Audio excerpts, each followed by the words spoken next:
রোগ নির্ণয় এবং নিরাময়ের বিভিন্ন পদ্ধতির ঝুঁকি, পার্শ্ব প্রতিক্রিয়া এবং তা এড়ানোর উপায়। নিচে কিছু গুরুত্বপূর্ণ রোগ নির্ণয়, নিরাময়ের বিভিন্ন পদ্ধতি, ঝুঁকি, পার্শ্ব প্রতিক্রিয়া ইত্যাদি এড়ানোর উপায় সহ দেওয়া হলো। যেমন পদ্ধতি, পার্শ্ব প্রতিক্রিয়া, ঝুঁকি বা ঝুঁকি এড়ানোর উপায়। প্রথমত এক্স-রে। অতিরিক্ত এক্স-রে জীবকোষ ধ্বংস করে। পার্শ্ব প্রতিক্রিয়া বা ঝুঁকিগুলো হলো শিশুদের প্রজননতন্ত্রে এক্স-রে ক্ষতিকর প্রভাব ফেলে।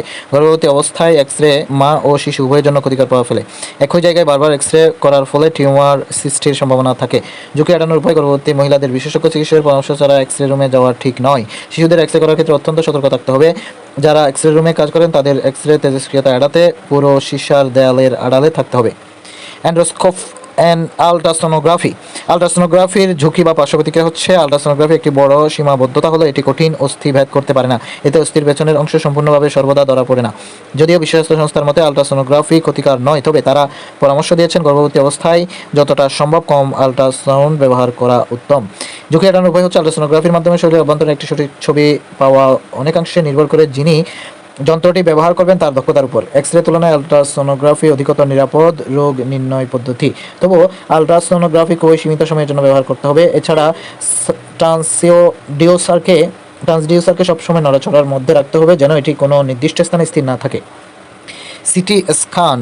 সিটি স্ক্যানের ঝুঁকি বা পার্শ্ব প্রতিক্রিয়া হচ্ছে, এখানে তেজস্ক্রিয় বিকিরণ থাকে যদিও এটি খুবই বেশি নয়। কখনো কখনো সিটি স্ক্যানের ডাই ব্যবহার করা হয় যা অনেকের ক্ষেত্রে অ্যালার্জিজনিত সমস্যা তৈরি করে।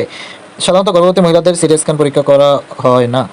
ঝুঁকি এড়ানোর উপায় হচ্ছে, ধাতব বোতাম বা চেইন বিশিষ্ট কোনো কাপড় পরিধান না করা, ধাতব অলংকার, ঘড়ি ইত্যাদি না রাখা। গর্ভবতীর অ্যালার্জিজনিত সমস্যার কথা পূর্বে ডাক্তারকে জানাতে হবে। এমআরআই এর ঝুঁকি বা পার্শ্ব প্রতিক্রিয়া হচ্ছে, অনেক সময় এখানে ডাই ব্যবহার করা হয় যা অ্যালার্জিজনিত প্রতিক্রিয়ার কারণ হতে পারে। কখনো কখনো এমআরআই মেশিনের টানা উচ্চ শব্দের কারণে মাথা ব্যথা বা ঝিমুনি ভাব আসতে পারে। ঝুঁকি এড়ানোর উপায় হচ্ছে, ডাইয়ের উপাদান সম্পর্কে বিশেষজ্ঞ চিকিৎসকের মাধ্যমে নিশ্চিত হতে হবে। এমআরআই মেশিনের আশেপাশে ধাতব কোনো বস্তু রাখা যাবে না। অ্যান্ডোস্কোপির ঝুঁকি হচ্ছে, জ্বর হওয়া, বুকে ব্যথা বা শ্বাসকষ্ট হওয়া, পায়খানার রং কালচে হয়ে পড়া, পেটে ব্যথা অনুভব করা বা প্রচণ্ড ব্যথা হওয়া। এতে ঝুঁকি এড়ানোর উপায় হচ্ছে, এন্ডোস্কোপি কেবল বিশেষজ্ঞ চিকিৎসকের উপস্থিতিতে করা হয়, তাই এন্ডোস্কোপি করার পূর্বে এবং পরে অবশ্যই চিকিৎসকের সব পরামর্শ পালন করতে হবে। রেডিওথেরাপির ঝুঁকি হলো চুল পড়া, চামড়া ঝুঁকে যাওয়া, মুখের ভেতরের অংশ ও গলা শুকিয়ে যাওয়া, বমি বমি ভাব, ডায়রিয়া, বদহজম, প্রচণ্ড ক্লান্তি ও অবসাদ। ঝুঁকি এড়ানোর উপায়গুলোর মধ্যে আছে, রেডিওথেরাপি দেওয়ার সময় রোগীকে প্রতিবার একই স্থানে রেখে চিকিৎসা দিতে হবে। রেডিওথেরাপি চলাকালীন অবশ্যই চিকিৎসকের সঠিক পরামর্শ মেনে চলতে হবে।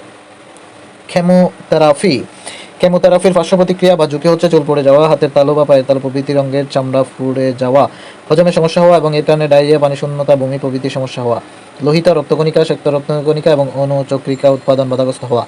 এই ঝুঁকি এড়ানোর উপায় বা কেমোথেরাপির ক্ষেত্রে ঝুঁকি এড়ানোর উপায় হচ্ছে, শরীরের তাপমাত্রার দিকে লক্ষ্য রাখা, তরল বা নরম খাবার খাওয়া, কেমোথেরাপির গ্রহণকৃত রোগীর বর্জ্য সতর্কতার সঙ্গে জীবাণুনাশক দিয়ে পরিষ্কার করা, শরীরের অভ্যন্তরীণ পরিবর্তন ঠিক রাখার জন্য সার্বক্ষণিক বিশেষজ্ঞ ডাক্তারের পরামর্শ নেওয়া। অ্যাঞ্জিওগ্রাফির ঝুঁকি বা পার্শ্ব প্রতিক্রিয়া হচ্ছে, সাধারণভাবে রক্তপাত বা ইনজেকশন স্থানে ব্যথা হতে পারে।